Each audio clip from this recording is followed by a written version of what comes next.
Hi, I'm James Dickey, Senior Trial Counsel for the Upper Midwest Law Center, the nonprofit public interest law firm that fights for liberty and the rule of law, located right here in Golden Valley, Minnesota. Welcome back to Minnesota Law Weekly, where Doug Seaton and I update you on important developments on legal issues in Minnesota. Today we are talking about individual conscience rights against private employers' COVID-19 vaccine mandates and the incorrect decision by a Ramsey County court to strike down Minnesota's common sense and constitutional abortion regulations. First, let's talk about the vaccine mandates. Many private companies across the United States imposed COVID-19 vaccine mandates on employees months after the vaccines were given emergency use authorization by the FDA. Americans understand that while Operation Warp Speed made this rapid vaccine rollout possible, they were still authorized after far less long-term testing than normal vaccine development, and concerns about their long-term effects abound. And while no COVID vaccine actually contains any fetal cells, there is no question that the vaccines available to Americans today were either tested on or developed using fetal cell lines taken from a fetus aborted in 1973. Thus, many pro-life Americans and Minnesotans feel as though taking this vaccine makes them complicit in abortion. Private employers generally have wide authority to impose many different kinds of restrictions and requirements on their private employees.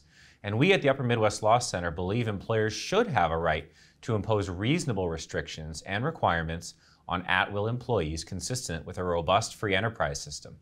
However, employers must allow exemptions for two categories of objections to a vaccine mandate. These are medical or disability and religious exemptions. Unfortunately, many companies have ignored these exemptions or tried to force employees to get vaccinated despite sincerely held beliefs. And that is where we have stepped in. Upper Midwest Law Center is representing several employees against rogue employers like the Federal Reserve Bank of Minneapolis, and also against the denial of unemployment benefits by Minnesota's Department of Economic Development and Employment after the employees were fired. You may recall that a few months ago, Alpha News' own Liz Collin reported in depth on Rodney Mackey and Ryan Withoff's struggle against the Fed. Liz's reporting tells the whole story. But in short, these employers who are willing to allow employees to wear masks and test for COVID for months while the vaccines were available suddenly claimed that these measures weren't enough and that they couldn't accommodate them anymore despite their sincerely held religious objections to the vaccine.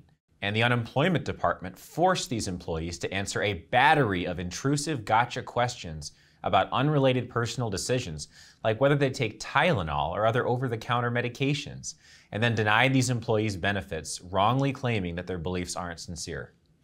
As a result, UMLC has now filed multiple charges in the EEOC against these employers, with more to come soon.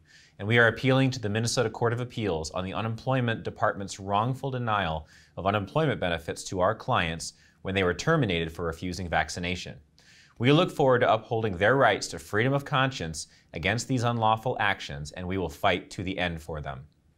Related to abortion as well, you have probably heard the recent news that a judge in Ramsey County struck down virtually all of Minnesota's common sense regulations related to abortion in a lawsuit brought by a group called Gender Justice and defended by the Attorney General's office. You may wonder why there is a case in Minnesota courts, given the U.S. Supreme Court's recent decision to overturn Roe v. Wade. The reason is that our Minnesota Supreme Court in 1995 held that Minnesota's Constitution protects an unwritten right to abortion and even requires the state to pay for them in a decision called Doe v. Gomez. This decision operates independently of the U.S. Supreme Court's decision, so abortion is legal in Minnesota. The regulations struck down by the Ramsey County Court include: only physicians may conduct abortions. All abortions performed after the first trimester must be performed at a hospital or abortion facility. Patients must be given informed consent by a physician about the abortion procedure. There must be 24 hours between the informed consent and the abortion procedure.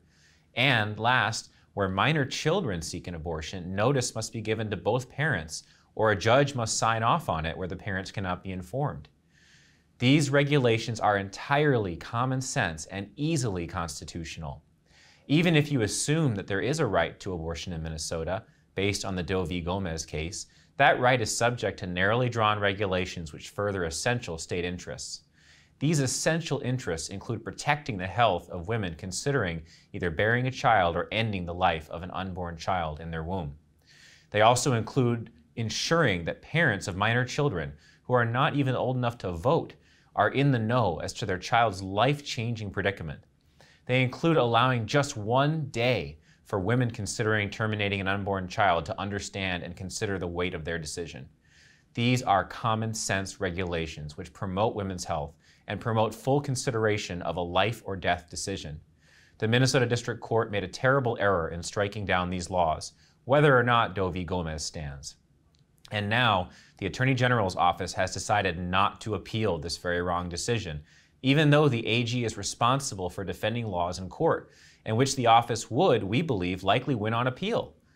It is now up to private groups to intervene to do the job of defending the state's important and reasonable regulations on abortion. That's it for this week on Minnesota Law Weekly. You can learn more about the Upper Midwest Law Center's many cases by visiting www.umlc.org, and you can also make a confidential, tax-deductible donation on our website or by sending us a check. Thank you, and we'll see you next week.